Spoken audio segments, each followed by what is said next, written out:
Welcome to Just Jared 2.0.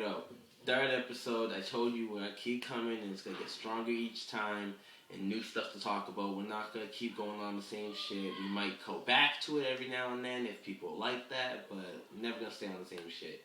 Hope y'all enjoyed my cinnamon challenge from the second episode. Shit was difficult. I'm still talking about that cinnamon burning my throat. But our new topics we got today is I'm gonna start off addressing Amber Rose. Heard your second track. It's about how loaded you are. I get it. You're making money. You're trying this music thing because you're fucking with Wiz. But in the end of the day, you're not loaded. You got loaded off of using other niggas to get you someplace. You used Kanye to get out the strip club so you can become a model. You used fucking Wiz so that you can get into music. Your music's not all that. You need to work on finding a real hobby for yourself and a real job because you know what? Wiz's music's not all the way on top like it should be. Like, it's pretty whack. People are just gassing him up because he's a pothead. Whoop-de-doo. Everyone's a pothead nowadays. You don't gotta gas people up for it. So, in the end of the day, you and Wiz, or you in general, should just find a hobby because Wiz ain't gonna be able to support your ass this whole marriage, even if it lasts. Hopefully it does, but, it's Hollywood. Y'all won't really last that long.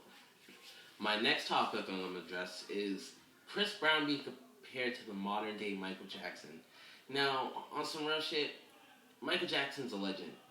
Chris Brown is going to be an idol. He will always be an idol. He will never make it to the legend. Chris Brown is he's doing his thing, but the thing is, Michael Jackson's music changed music. It changed music for the better. It was always consistent and on point, even when he moved on to try new music, but he always kept it to the roots. Chris Brown goes along with the trends. Now this nigga wants to be a rapper and all this and do that and all that good shit and boost up his career.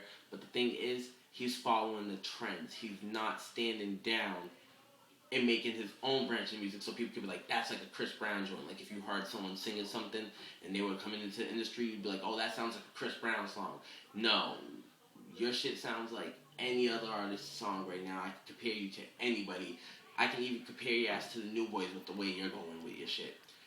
But on some other shit, it's just like, you can't compare an idol to a legend. An idol will never make it to the potential as a legend. So when it comes to that, Chris Brown, just be an idol and be grateful for that. And everybody should be grateful that he's even an idol. Some people, he could have just been a one-hit wonder with that run. You're lucky he's made it this far and he should just be happy and keep going with the success he's going with. And if he wants to be the next Michael Jackson, if he wants to get to that legend point, he needs to change music, not go with the flow. That's just what it goes down to in the music. You have to do something that's revolutionary and it's just going to be completely different from anything that anybody else is putting out there. My next topic I'm going to talk about is the X Factor. The American Idol Part 2. It's supposed to be the biggest show ever because it's all over the place. But in the end of the day, what's going on? First season and we're already getting cuts on judges. Like, Paula's already gone and Nicole's gone and you got rid of the dude that was hosting.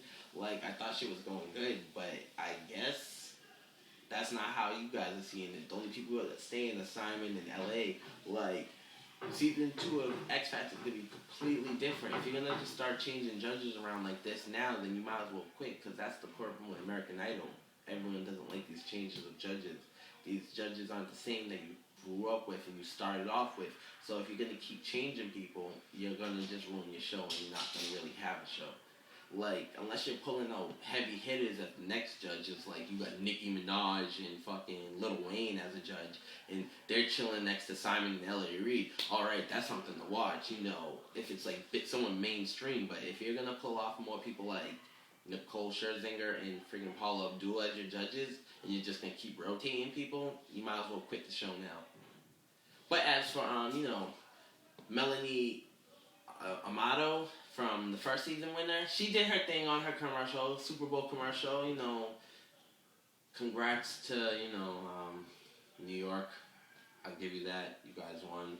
But, with the commercial with the X Factor, Melanie Amato did her thing. She got to work with Elton John, and, it was funny, and she got to sing her premiere song. I guess the song she's going with is Respect.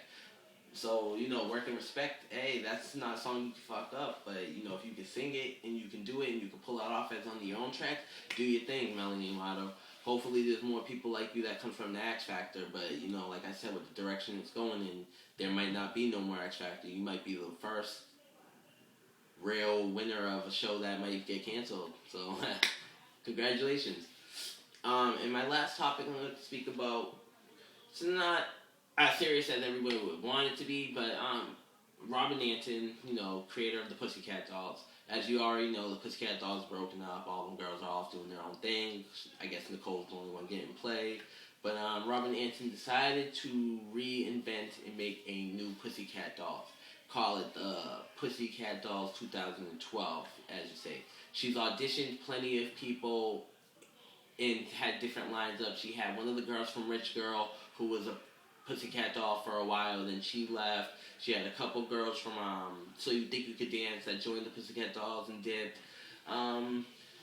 It's kind of hard, I guess, being in the Pussycat Doll. You never know if she's going to add girls, if she's going to subtract girls, what you guys are going to do, how sexual she wants you guys to get.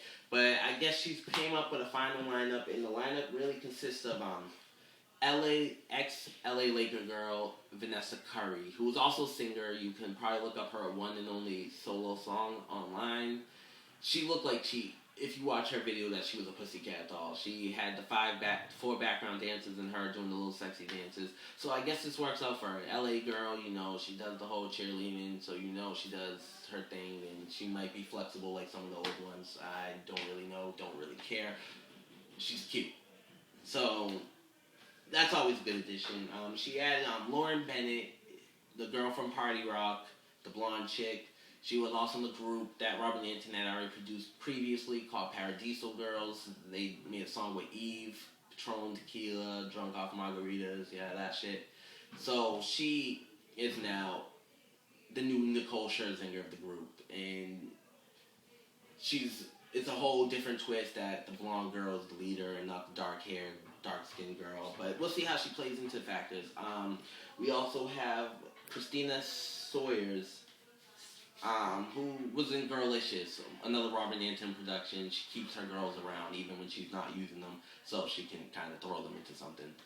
She's also in the group, and she's the cute little Latin, she sings, so, more girls will actually sing in this group. It's not going to be like one singing and the rest sing the chorus and do the ahas and the snap, snap, claps.